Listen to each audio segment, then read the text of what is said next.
تاج شریعت فخر ازہر کی صورت، تاج شریعت فخر ازہر کی صورت، کی صورت، کی صورت، کہ ہم کو ملے جو پیر بریلی والے ہیں۔ یہ بہت اہم عنوان ہے، اور اس عنوان میں اللہ نے چاہا تو انشاءاللہ درجنوں عنوانات شامل ہوں گے۔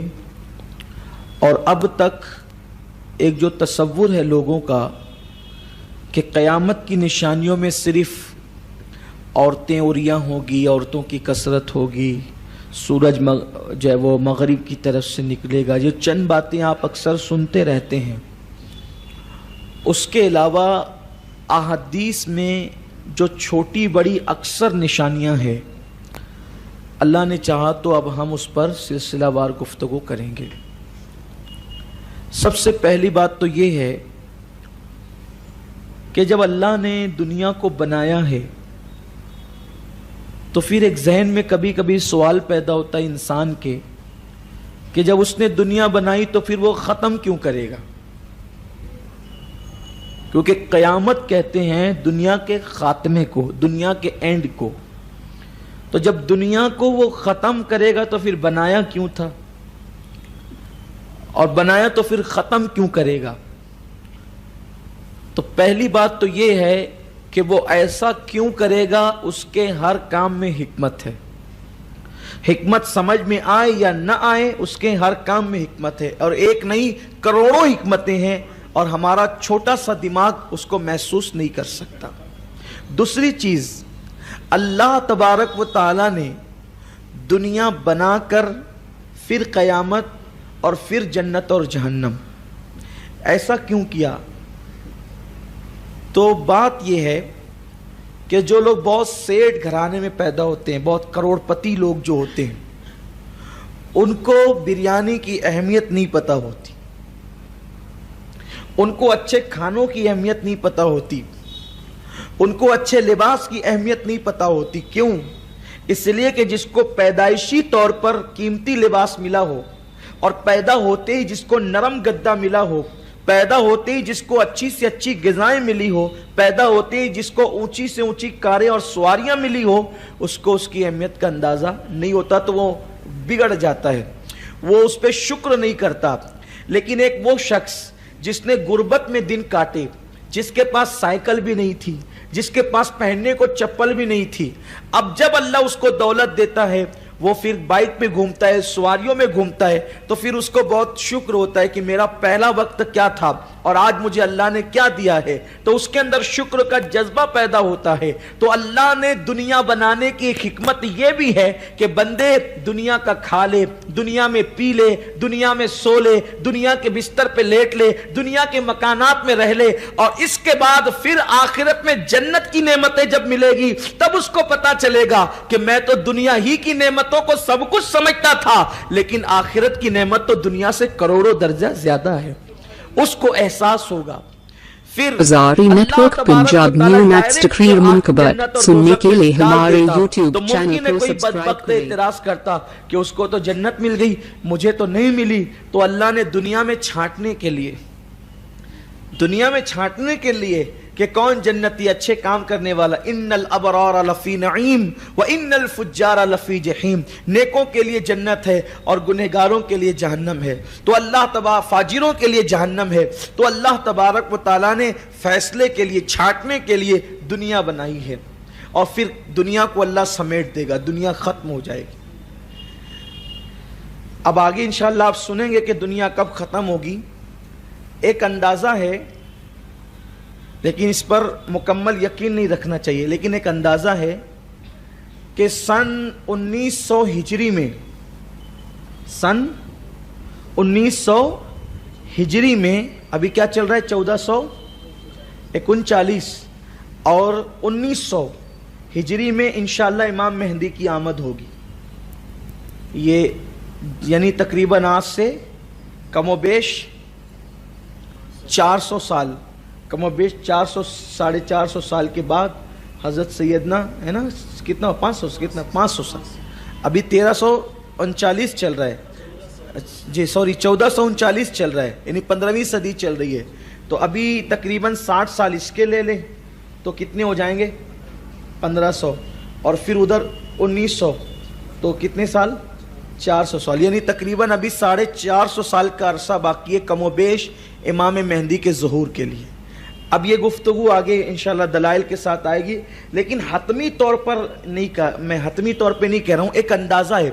امام اہل سنت سیدی اعلیٰ حضرت رضی اللہ تعالیٰ نے سید المکاشفین سیدنا شیخ محی الدین ابن عربی ان کے کلام سے حساب جوڑ کر کے لگایا کہ 1800 کچھ کے اندر ساری دنیا سے اسلامی حکومتیں ختم ہو جائے گی، اور انشاءاللہ امید ہے کہ 1900 ہجری جب چل رہی ہوگی تو امام مہدی کا ظہور ہوگا، اور امام مہدی کا جب ظہور ہوگا تو اس کے بعد بہت کم دن بچیں گے اور دنیا فنا ہو جائے گی۔ یعنی یوں سمجھ لیں کہ بہت کر کے اندازہ، حتمی طور پہ نہیں، پھر کہتا ہوں حتمی طور پہ نہیں، کہ 2000ویں صدی یعنی 2000 سال مکمل ہوتے ہوتے دنیا فنا ہو جائے گی اور قیامت آئے گی، یعنی اب قیامت بہت کم بچی ہوئی، قیامت کا وقت اب بہت کم بچا ہوا ہے۔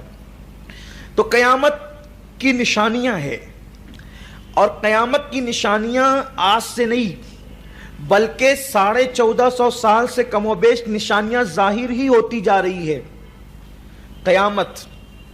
اور دنیا جب ختم ہو جائے گی، یہ پوری دنیا ختم ہو جائے گی، زمین ختم ہوگی، آسمان ختم ہوں گے، چاند و سورج سب ختم ہو جائے گا اور سب فنا ہو جائیں گے، پھر سور پھونکا جائے گا، ابھی آگے سور کا ذکر بھی آ رہا ہے۔ پھر اس کے بعد قیامت قائم ہوگی، میدان محشر قائم ہوگا۔ میدان محشر کہاں ہوگا؟ انشاءاللہ اس کا تذکرہ بھی ابھی آپ آگے سنیں گے۔ ابھی سر دست یہ ہے کہ قیامت قائم ہونے میں حکمت یہ ہے کہ جب تک قیامت نہیں قائم ہوگی ہمیں جنت نصیب نہیں ہوگی، قیامت کے بعد ہی جنت ہے۔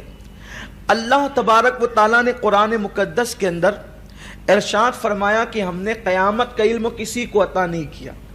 حضور علیہ السلام نے بھی کہا کہ قیامت کا علم تو اللہ کے پاس ہے۔ تو اس سے کچھ لوگوں کو یہ غلط فہمی ہو گئی کہ حضور علیہ السلام قیامت کے متعلق نہیں جانتے۔ یہ بہت بڑی غلط فہمی ہے، حدیث نہیں سمجھنے کا یہ انجام ہے کہ لوگ غلط فہمی کا شکار ہو جاتے ہیں۔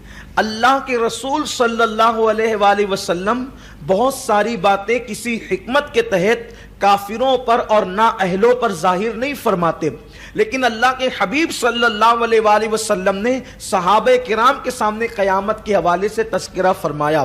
تو ہمارے علماء کا اس پر اتفاق ہے کہ اللہ تبارک و تعالیٰ نے اپنے محبوب کریم عالم ما کان و ما یکون صلی اللہ علیہ وسلم کو قیامت کا علم عطا فرمایا، اور اللہ کے رسول صلی اللہ علیہ وسلم نے قیامت کا دن بھی بتایا، قیامت کی تاریخ بھی بتائی۔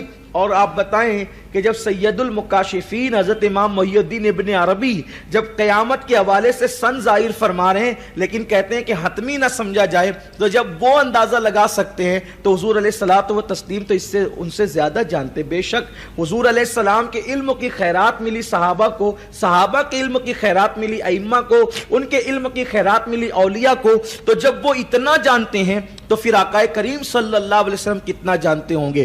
تو ایک عقیدہ ہمارا یہ ہے اہل سنت کا کہ اللہ نے اپنے محبوب صلی اللہ علیہ وآلہ وسلم کو قیامت کا علم عطا فرمایا، لیکن حضور علیہ السلام نے کسی حکمت کی وجہ سے قیامت کے سن کو ظاہر نہیں فرمایا، البتہ تاریخ ظاہر فرمائی۔ حضور فرماتے ہیں جس دن قیامت آئے گی وہ دن جمعہ کا دن ہوگا، جس دن قیامت آئے گی وہ ماہ محرم کی 10 تاریخ ہوگی یعنی عاشورہ کا دن ہوگا، اور قیامت آئے گی۔ پھر آقا کریم صلی اللہ علیہ وآلہ وسلم نے مختلف نشانیاں قیامت کی بیان فرمائی، اور یہ نشانیاں غیب کی خبریں ہیں۔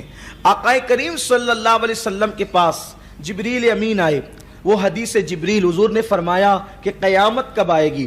تو آقا کریم صلی اللہ علیہ وسلم نے یہ فرمایا کہ پوچھنے والے سے زیادہ جواب دینے والا قیامت کے بارے میں نہیں جانتا۔ اس سے لوگ یہ کہتے ہیں کہ دیکھو حضور کو علم نہیں تھا تو اس لیے حضور نے نہیں بتایا، لیکن آقا علیہ السلام نے یہ نہیں فرمایا کہ جبریل تم قیامت کے بارے میں پوچھ رہے ہو، مجھے قیامت کے بارے میں کوئی خبر نہیں ہے۔ آقا کریم صلی اللہ علیہ وسلم نے کیا فرمایا؟ پوچھنے والے سے زیادہ بتانے والا قیامت کے بارے میں نہیں جانتا، یعنی جتنا علم قیامت کے متعلق تمہیں دیا گیا ہے اتنا ہی علم قیامت کے متعلق مجھے بھی دیا گیا ہے. حالانکہ یہ بات اصل میں حضور علیہ الصلوۃ والتسلیم کی عاجزی ہے.